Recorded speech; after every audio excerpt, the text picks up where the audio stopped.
Thanks for tuning in. Today we're going to be reviewing the SKS RaceBlade Pro XL clip-on fenders. For those with road or cyclocross bikes that don't always ride in wet conditions, clip-on fenders are an excellent option. Not only can the fenders keep your backside dry, but they can also avoid the rooster tail that can spray riders behind you. The SKS RaceBlade Pro XL set of fenders we have here are SKS's ultimate clip-on fenders that are highly adjustable and offer extensive protection. In terms of packaging, you can see it's quite large. You have both fenders inside this big black box. You have made in Germany proudly written on here. Specs printed directly on here as well. So these are optimized for road or all road style bikes. All the specs printed directly on there and the instructions in multiple languages.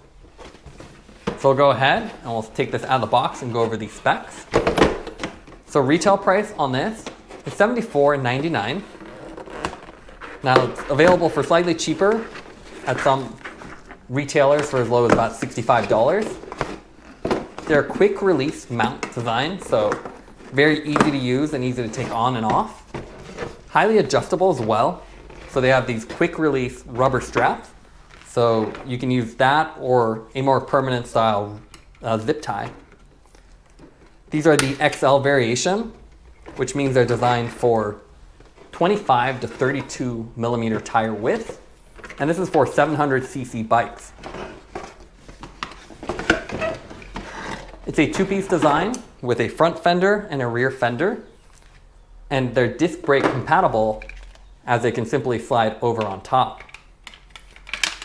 They have extra long mud guards as well. So you can see at the ends of both has this little flap and provides extensive protection for both the front fender and the rear to avoid that rooster tail behind you. In terms of what comes in the packaging, obviously you get the front and rear fenders. You can see the rubber mounts are right here.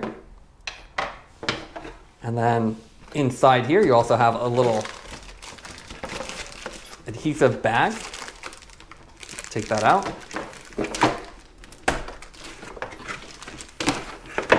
So you can see we have a little Allen key, instructions on how to install them, as well as these little protective strips. So these are little adhesive strips you can put at the attachment points to make sure they don't scratch your frame. I also wanted to point out that there's 4 screws included with the kit. This is to make the adjustments more permanent. So you can see the struts actually slide along the fender itself. And that gives you all the adjustment you need. If you want to really lock it in, you can drill a hole right through here and then use the screw to make that strut and fender permanently attached. And that means it won't slide around anymore. Now let's take a look at the weight of the fenders.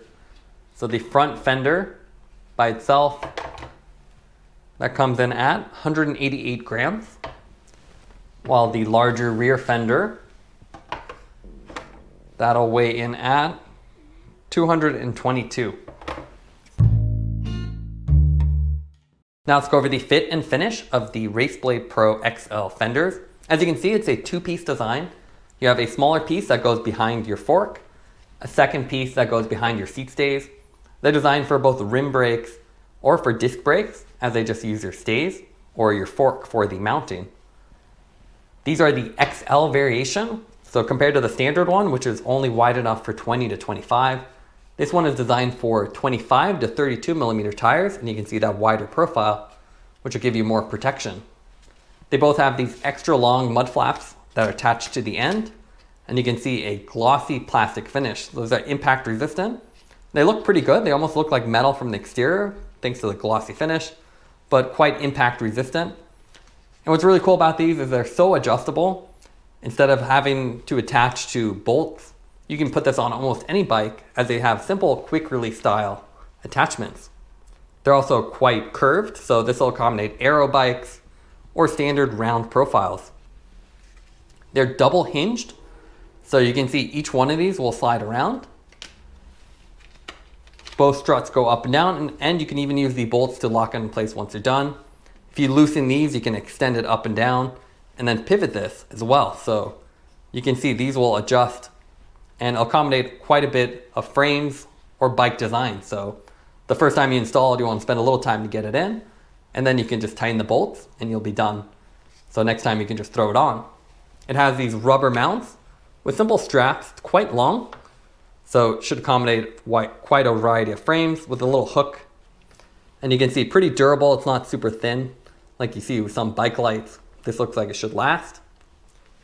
And then again, the profile, at least for the front and rear, have a nice curvature to them, so they should accommodate even aero style framing. The rear is similar. It's just a little bit longer for more coverage. Same little flap on the back, and this will protect riders behind you, which is really nice, so you don't get that big tail of water. And then again, double adjustable, so you can see each one of these really flexes up and down. And then the same rubber straps. So now let's go over the initial setup of the fenders. Here we have our priority Ace of Spades, which is a great commuter bike. And since we're in California, we don't have that much rain, so clip-on fenders like this make a lot of sense. You can easily remove it and then retain the initial look of the bike. As you can see, there's 4 adjustments on each side of the fender. The outer bolts control the telescoping feature, so you have about an inch of play inward and outward, so you can loosen that and adjust it. The inner 2 bolts adjust the pivoting, so once you loosen that, you can see the whole fender can actually pivot back and forth. What's a little bit cumbersome about this is that you have 4 on each side, so you have to mirror the adjustments, so you have to make sure you get them close, otherwise the fender will be a little tweaked over the tire.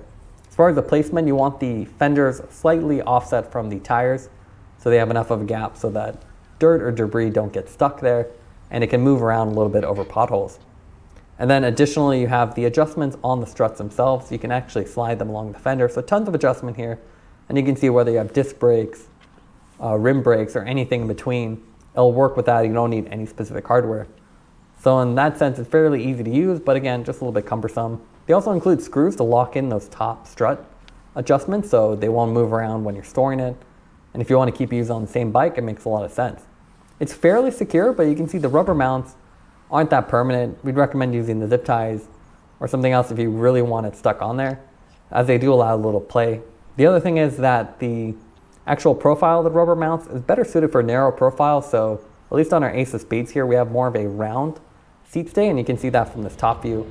It doesn't quite sit flush. It's still fairly secure, but you can move around. It would have been nice if they had maybe an alternate mount or a more rounded one so it sit flush. Now let's take a look at the fenders on the road. As you can see, the fenders do change the appearance of the bike a bit. Gives it more of that commuter look, and they even look more like a metal full-on fender instead of a typical clip-on fender because of the rigid rubber construction and the little mud flaps at the end. We found the fenders to be actually pretty well designed. They don't really move around over potholes. You can even use them on light off-roading, and they stay in place pretty well. The only downside of these fenders is that the fact the rear ones are a little bit shorter. It's not a full fender that would extend all the way down, so you do get a little bit of a rooster tail behind you, which would affect riders behind you, but you stay nice and dry. And that's a great thing here with the long front fender and the rear fender. You are protected from the rain and debris, so even if it's not raining, you don't get hit with that spray from the road or the dirt and grime, so it also keeps your bike nice and clean.